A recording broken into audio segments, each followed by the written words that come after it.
I will ask, have you ever made a bad hire that you Oh look yeah, back that you were absolutely. like, wrong person? I love Oh yeah, it. plenty of times. There was a time, so in 2021 is when we had finally hit 1 million in revenue, and we grew like 4 times the size we were the year before. So I had to hire very quickly to service all of these clients, and it essentially like broke my business. I did not have the right team. It was just craziness left and right.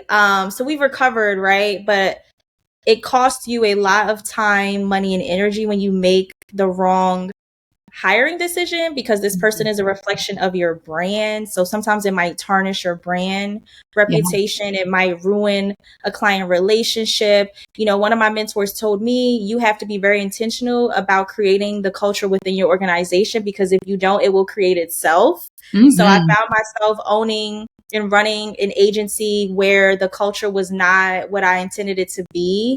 Welcome back to Secrets of a Corporate Game. So many people are trying to navigate a corporate world that is laden with secrets, cleverly hidden and unspoken rules to a game that most employees don't even know they're playing. On this podcast, we try to give you a peek behind the curtain and unveil some of those secrets with tips and tricks that you can apply today to start taking control of your career and progress up the ladder faster. Hey, everybody. Today we have such an awesome episode lined up. We are going to be talking about what to do when you find yourself in a mismatch with corporate and interested maybe in starting your own entrepreneurial journey. Obviously, we talk a lot on this podcast about the corporate life and the corporate work, but the flip side of this is those of you who are listening who wish you were your own boss and wish you could break out on your own. So we have Octavia Warren here with us today. I'm really excited about it. It's been a long time coming. She is our Millennial CEO coming to share her words of wisdom. And welcome, Octavia. It's great to have you. Awesome. Thanks for having me. I'm super excited about today's conversation. It's going to be so fun. And I think this is a nice break for a lot of people listening, because sometimes we feel like corporate is, I'm going to say, the safe option, right? It's what everybody does. It's what our parents did. And there's an entrepreneurial journey aspect that most people that I talk to are exploring, whether that's from a side hustle or a primary hustle. And so can't wait to get your take. So why don't you talk us a little bit about your corporate career before you left? You started in graphic design. Tell us a little bit about that, and then tell us a little bit about what you're doing now. Sure. So my corporate career was very short. So I was introduced to graphic design at 14. I knew then that I wanted to pursue that as a career. I also knew that one day I wanted to own an agency. But I decided, okay, let me go to school for this. So I'm originally from Jersey, moved to Atlanta, attended SCAD, studied graphic design. And I would say like my junior year of college, once I really started getting into like my majors classes, is when I was like, okay, let me start freelancing and getting my own clients. So I really started, I guess, building a brand for myself junior year in college. And then after graduation, again, everyone scares you. You need to get a job. You need to get a job. So I took a job at a large corporation as a graphic designer. As you mentioned, I did not like it. I was like, this is not for me. And then I said, okay, well, let me go to an agency. And just a little bit of an explanation. When you work as a graphic designer, you can either go the agency route, which means that, you're working with all different types of clients that are at the agency, or you can go what we call in-house, which is what I was. You work for one company, and essentially that one company is your client. So aside from just the corporate landscape not being something that I felt resonated with me, I personally felt like it was boring just to have like this one client that I was working for. So looked around, and I was in corporate for about 2 years, and then I was looking for a job at an agency and noticed that they were all owned by white men. And I was like, okay, there's no diversity here. So that's kind of how Creative Juice was started. And it was pretty much just a transition from me freelancing in college and then also freelancing while I had a full-time corporate job, and then really just taking a leap of faith. So I did that at 23, super young. But, at 23, you don't really have, well, some people don't really have a lot of responsibilities, right? So it was easier for me to just make that transition and do it full time. So that's kind of how I got started. I love your journey, and I love your boldness and like awareness of self and like what you're interested in, what you like and what you dislike. And I think this is really important. I've talked about this with my husband. I felt like when I was younger, I was like, well, I'll get a corporate job and I'll make the money. And then I'll start a business on the side. And at some point, that side business will make enough money to be my real business. And then I'll be an entrepreneur. And I feel like a lot of people fall into that trap where if my kids came to me in their 20s and was like, hey, I want to start a business, be like, do it now.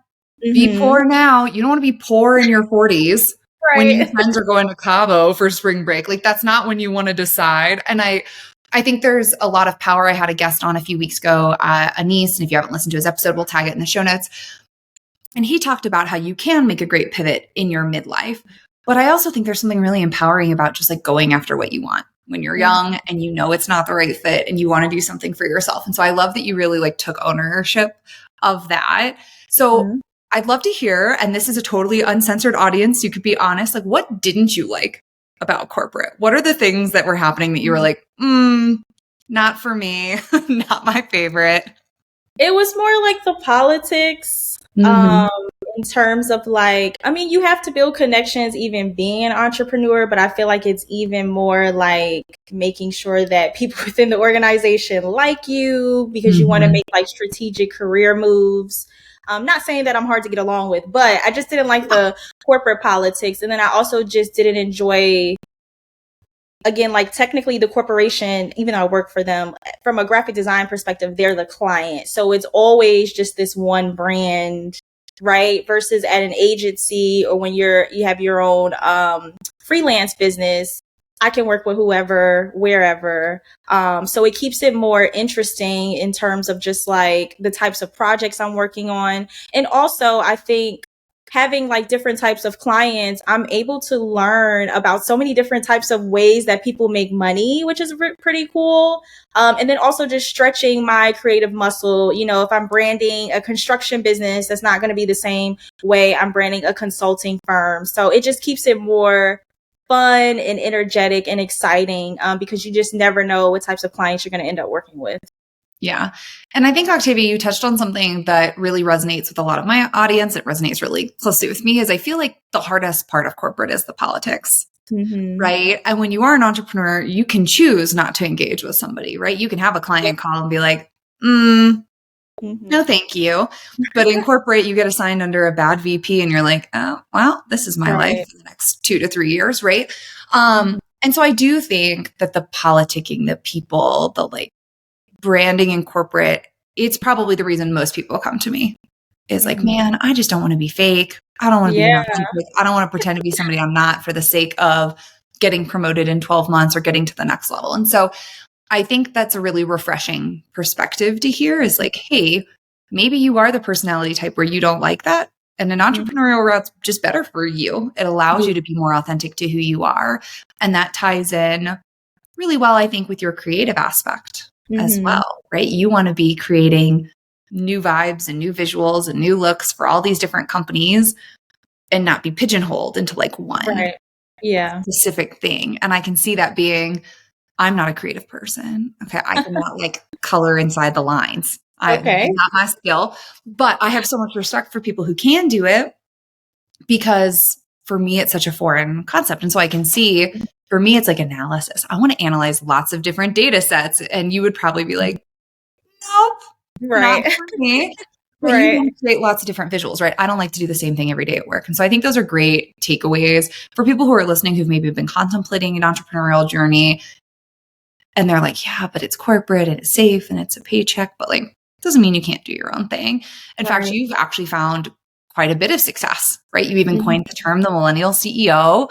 You know, what do you think contributed the most to your success when you did finally decide to break out and go out on your own? I think that's a good question. I do want to start by saying, you know, coming from corporate, right? For anyone who's listening, it's not, you are learning a lot of skills that will translate when you do decide to open your own business, if that's what you want to do. You know, as I continue to scale my firm, I'm learning about SOPs, like what are these things, right? And these are things that corporations have put in place to make sure that they're operating like a machine. So I do feel like there is value coming from that space before you start your business.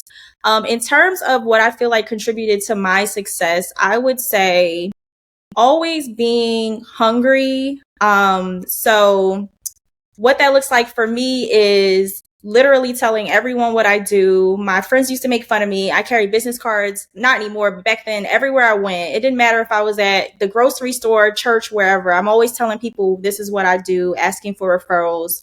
Also, when I started, I found different ways to market myself. So back then, Craigslist was really big. I used to post like design ads on Craigslist.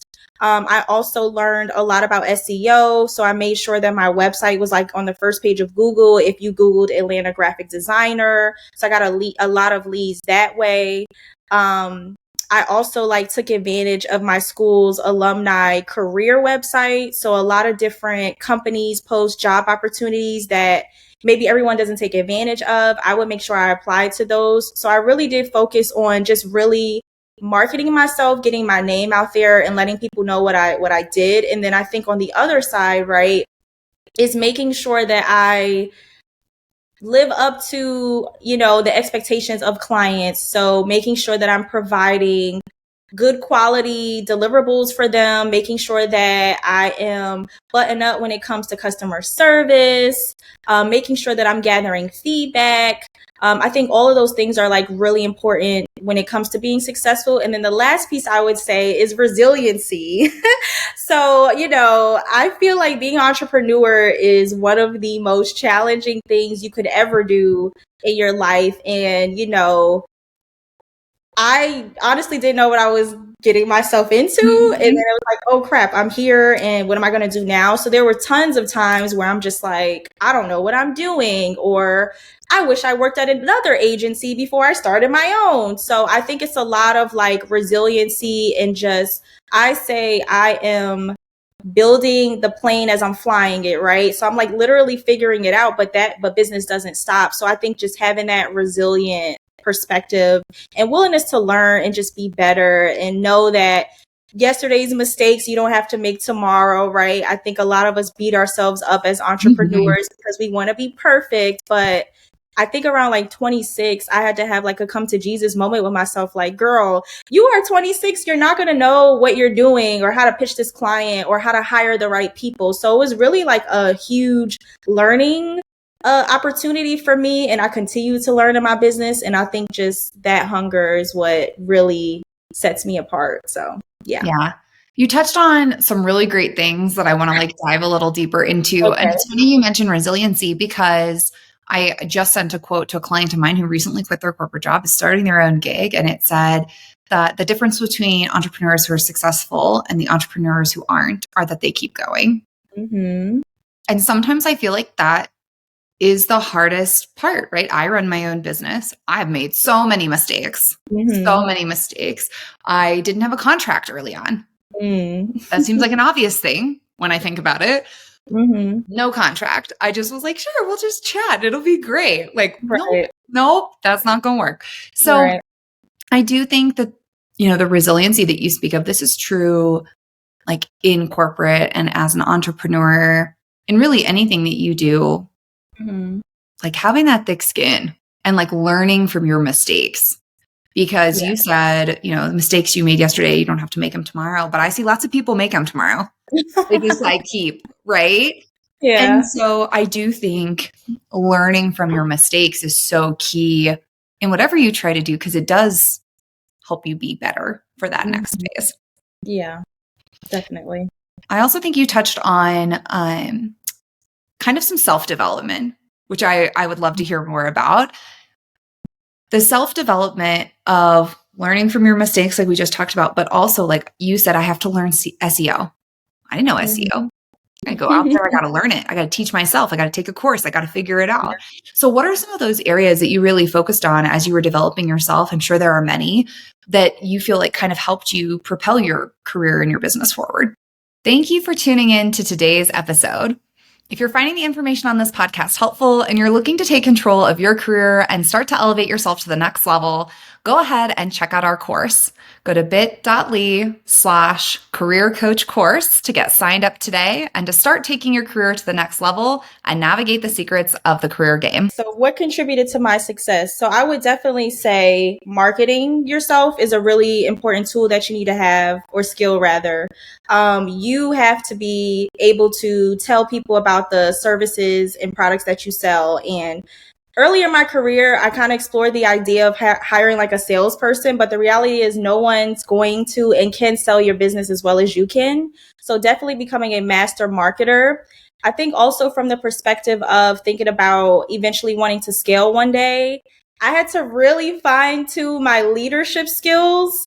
So just learning how to be a good leader, how to lead with compassion and empathy, how to coach my team was really, really important as well. And then I would say the third is definitely the numbers. Your numbers in your business tell you a story, and you like really need to pay attention to that. So understanding like what is profit margins, right? What are my cost of goods? What is the budget I need to devote to like branding and marketing and things of that sort. So learning like the financial piece is important. And then lastly, I would say operations. So understanding like, okay, I think a lot of people, we're passionate about something. So I was passionate about graphic design. Okay, boom, I opened an agency, but like, I don't know the business of running an agency. I just know how to be a graphic designer. So really learning the interworkings of how a business actually functions, how it can be profitable, and like the core, people you need within your org chart to make sure that your business is successful is important as well. You have such a good way of kind of addressing the problems directly, right? And I think that this is something that a lot of people could take away from this episode is none of us know what we're doing, right? I think of what like thinking my mom knew everything, and then you grew up and you're like, man, my mom knew Google. Right. Right. And no shade to my mom. My mom's wonderful. But I think that like, even as adults, like we look around us, we see these people who are successful or building successful businesses, who are running successful careers.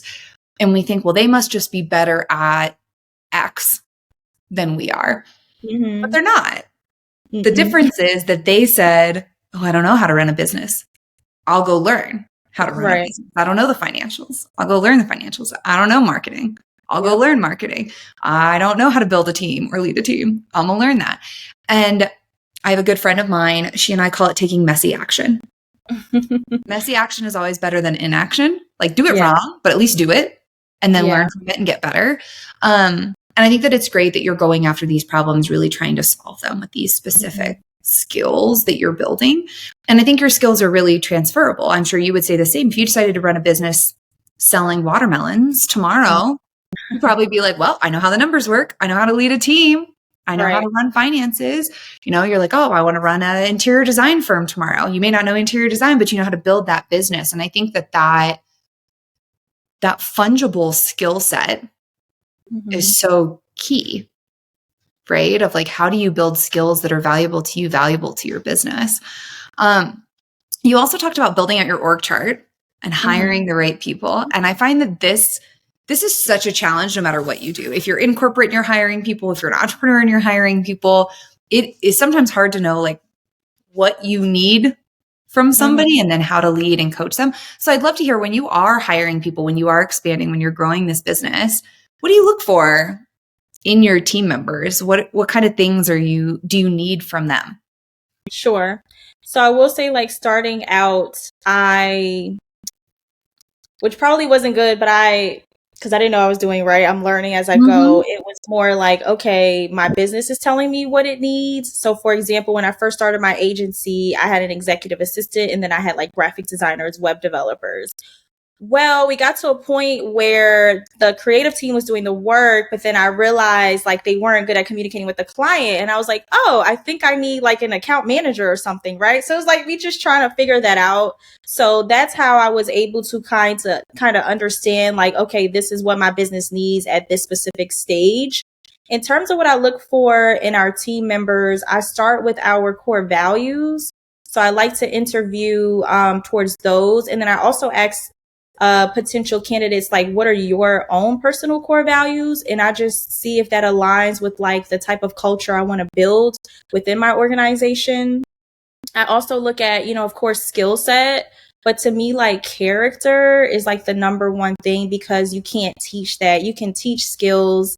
People can be, I also look for people to be coachable, right? But I think it's really important that you can align your team with what you feel like your core values is. And also, I focus on our why. So like, why are we doing this? And making sure that the people that I bring on believe and understand that why and want to contribute to whatever the greater mission is of my organization. That's really important. I also am big on diversity. So I try to hire people from different backgrounds. Now, since we're virtual, different countries, because I feel like those perspectives can bring things to the table that our clients don't traditionally see from other marketing agencies. And then that also factors into our why and like what our unique value is from another agency, essentially. You touched on kind of soft skills versus technical skills, those like personality traits, core values. Are you somebody I'm going to want to work with? Are you going to work towards my mission? And it's funny, that's one of the questions I actually ask in interviews. It's like, which do you think is more important, soft skills or technical skills? And the reason I ask that is exactly what you said. I can teach you to do anything. I can teach you to make Excel spreadsheets. I can teach you to be a graphic designer. I can teach you to run marketing. I can teach you my systems. I can teach you my reporting. I cannot teach you to not be a jerk. I can try, but most people do not want to hear you have an attitude adjustment or you need to work on your communication. People are just not very receptive to soft skill coaching. And so I think it's great that you've built that as part of your focus is the right candidate mentality almost. And then partner that with the technical skills that we need. And I work with a lot of recruiters, obviously, in my line of work. And when I'm hiring, they're like, well, what do you need? I'm like, I need somebody who wants to learn new stuff, who has a good attitude and is excited. Other than that, I can teach them anything else. I don't need them to have any special degree. I don't need them to have any specific experience. I need them to want to learn and have a good attitude. I can handle the rest. Yeah, absolutely. And most leaders that I work for or work with, they don't want to hire those people. It's like, no, I want them to have a very specific technical skill set. I'm like, that person's gonna be so much harder to give feedback to. Yeah. And the person who's got a good attitude and wants to learn it, it's just gonna make your life miserable. So I love that you have that focus. And I think that's really key for anybody who's building a business or who is building a team. You gotta have the right culture fit. You can teach the technical side. I also love that you said that your business tells you what you need. It's not always fun that it does that, but yes.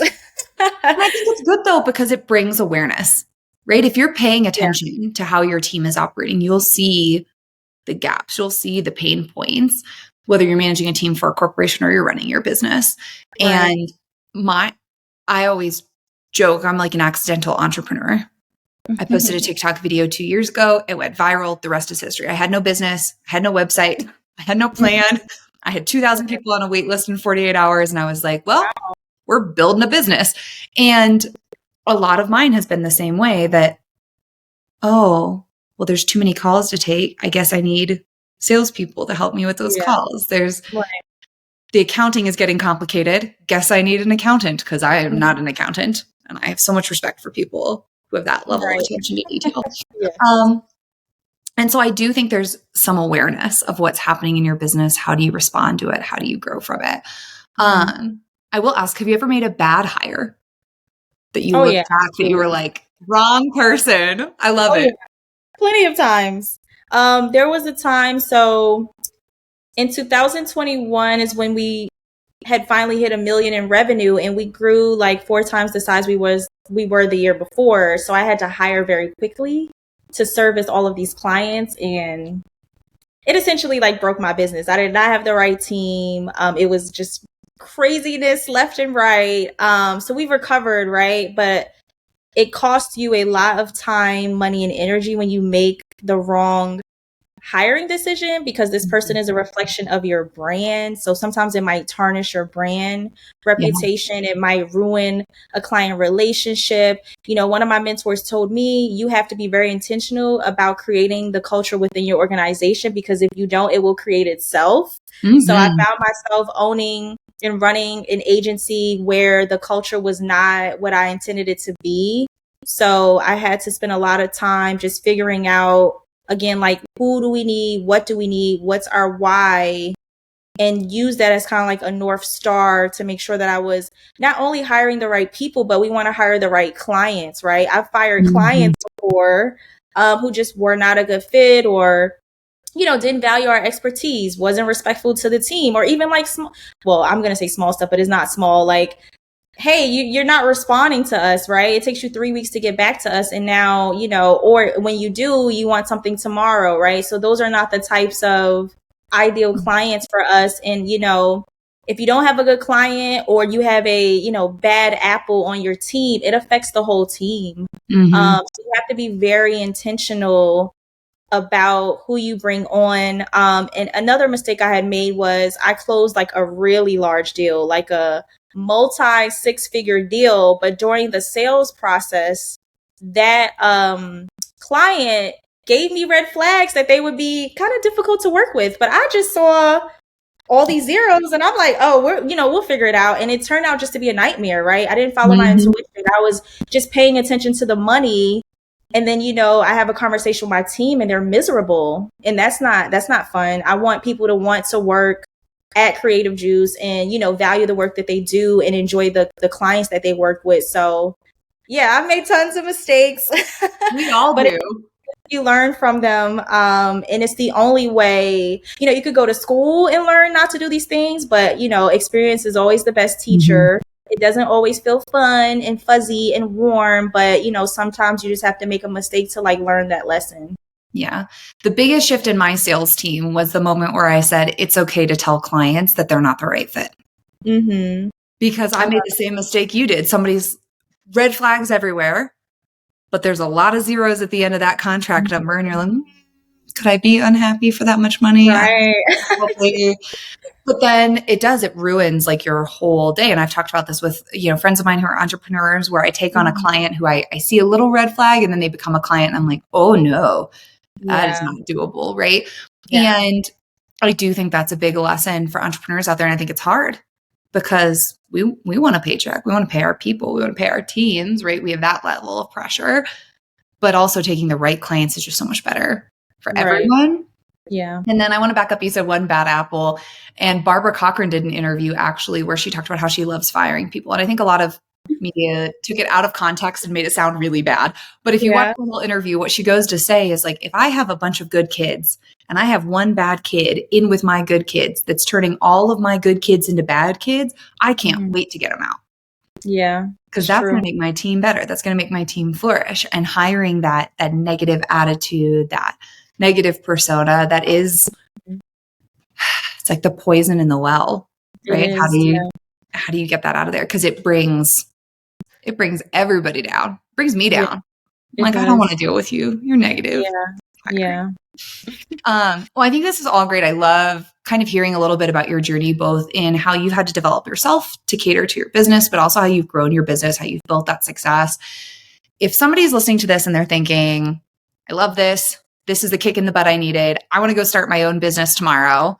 What's like the one piece of advice you would give them? What would be your parting words? I have a few. I would definitely say just do it like Nike. Just start, right? Like some people are like, oh, I gotta wait for it to be the perfect time. Just do it. Just start. Just put yourself out there. Just give it a try. The second piece is, again, continue to just try to learn as much as you can.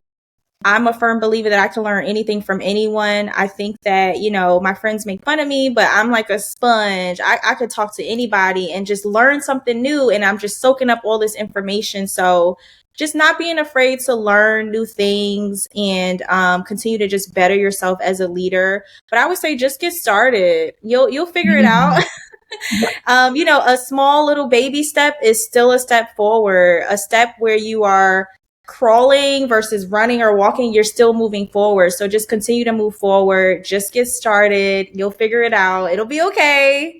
And, I'm a spiritual person. So I believe that, if God or your creator or a higher power, whatever you believe in, put something inside of you, then I believe that you have the skill set and the capability to achieve it, right? You just have to believe that you can do that. So just believing in yourself. And like you said, we are all still figuring it out. Like now that my agency's over $1 million in revenue, now I have new challenges that I've never experienced, right? That I have to figure out. So it's a never ending learning journey. But it is fun. It is rewarding. So yeah, just start would be my best advice. It's a great takeaway for everybody, regardless of your status. I always tell people the second you stop learning, that's when it's over, right? You stagnate, you get stuck, your business suffers. You got to be constantly leaning in. And I love that attitude. We could have a whole nother conversation about faith in our business, because that's a big proponent of me, that I feel, God called to get out here and to talk to people and to help them with their careers, help them find their right path that's going to leave them satisfied. And I believe that if you're called to do it, you've got the skills. You just need to lean in. You need to put in the effort, the intentionality, crawl forward, and you'll be on the right track. And you'll feel like you're making mistakes all the time, but that's how everybody feels. So it's okay. Yep.